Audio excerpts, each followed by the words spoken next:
Los jóvenes polacos no conocen la grandeza de San Juan Pablo II.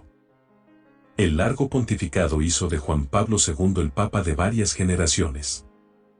18 años después de su muerte, en cambio, la nueva generación ignora su grandeza y suele ceder a la campaña de odio que mancha su memoria incluso en su Polonia natal.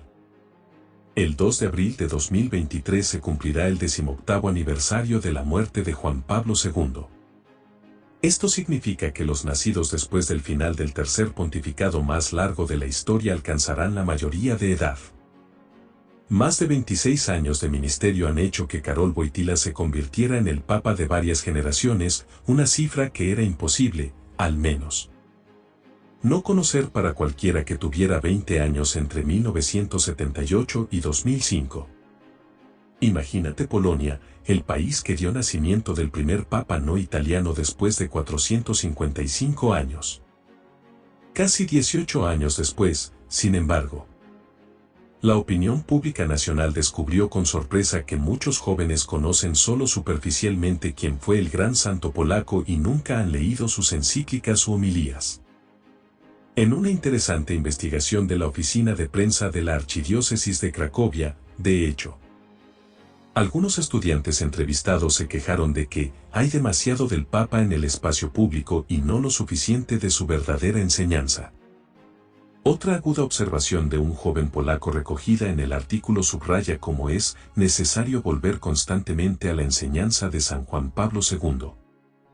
Incluso durante las lecciones de religión, en lugar de enseñar que nació en Wadowice, se deben dar ejemplos concretos, hacer leer sus obras y ponerlas en relación, por ejemplo, con el Evangelio. Según Carlo, nombre del estudiante entrevistado, esa es la manera de cambiar la percepción que de él tienen los jóvenes. Que deben ser conscientes de que Juan Pablo II no solo comía pasteles de nata o mascaba chicles, sino que dejó un gran legado por encima todo, que se dirige a ellos. Pero junto a este fenómeno de secularización de la memoria de Wojtyła denunciado por los jóvenes entrevistados por la oficina de prensa de su antigua diócesis, hay también una tendencia más preocupante hacia la profanación de la figura más importante de la historia polaca contemporánea. En los últimos años, de hecho, las redes sociales polacas se han llenado de memes insultantes contra Wojtyła como parte de una auténtica campaña difamatoria marcada por un hashtag con un significado irrepetible.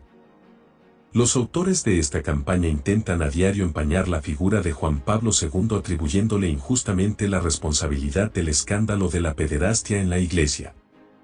Sucede que los padres que recuerdan con emoción las peregrinaciones de San Juan Pablo II no se dan cuenta de que sus hijos envían memes burlones sobre él durante los viajes escolares. Incluso a colegios católicos, atribuyéndole culpa por genocidio, violación, robo, etc., observó la periodista de Radio Plus Verónica Kestersue.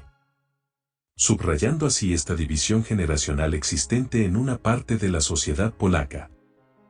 Y es presumiblemente con estos impulsos en mente que con motivo de la misa con motivo del 44º aniversario de la elección de Wojtyła, el cardenal Stanisław Siwis, su ex secretario personal, se dirigió a los fieles de Cracovia, diciéndoles perentoriamente: no permitan que privemos del debido honor a quien renovó Polonia y el mundo y se convirtió en el orgullo de nuestra nación entre las naciones del mundo. El arzobispo emérito de Cracovia es consciente de cómo en los últimos años el pontificado de San Juan Pablo II ha acabado, en el mejor de los casos, en el olvido y en el peor, en el punto de mira de los anticlericales que no tienen el coraje de desquitarse con el Papa vivo. El arzobispo emérito de Cracovia es consciente de cómo en los últimos años el pontificado de San Juan Pablo II ha acabado, en el mejor de los casos, en el olvido y en el peor, en el punto de mira de los anticlericales que no tienen el coraje de desquitarse con el Papa vivo. El mismo cardenal Siwis constató recientemente cómo un cierto clima hostil a la memoria de Juan Pablo II se ha arraigado también en Polonia, donde se emitió un documental televisivo acusándolo de haber encubierto escándalos de abusos sexuales cometidos por miembros del clero a cambio de dinero. Las había contestado: en efecto, calificándolas de alusiones maliciosas y acusaciones difamatorias que socavarían el servicio que humildemente presté al Santo Pontífice Juan Pablo II, cuyo recuerdo es una bendición ante el mundo entero, y añadió que la magnanimidad y la benevolencia aprendida en la escuela de San Juan Pablo II no puede permitir manipulaciones de ningún tipo por parte de nadie.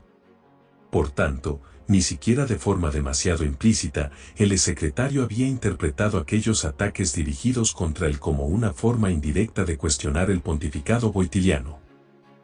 El pasado abril también fue absuelto en la investigación por una comisión vaticana ad hoc convocada por él mismo y dirigida por el cardenal Angelo Bagnasco que, examinando la documentación, había juzgado absolutamente legítima la actuación del cardenal Seguis.